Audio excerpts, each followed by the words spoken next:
page 6 of the instructions here. Tells you what to do. So if you go to the unit, right now it's set for Celsius.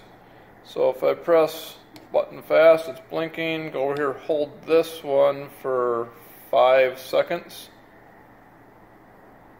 until it says Celsius. Now I can bump it up to Fahrenheit and it'll automatically set to Fahrenheit.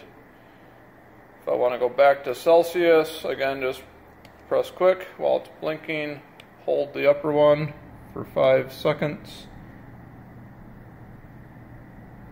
Now it's there, I can drop back down to Celsius, blinks a few times, and then automatically it's set to Celsius. So that's how to switch back and forth.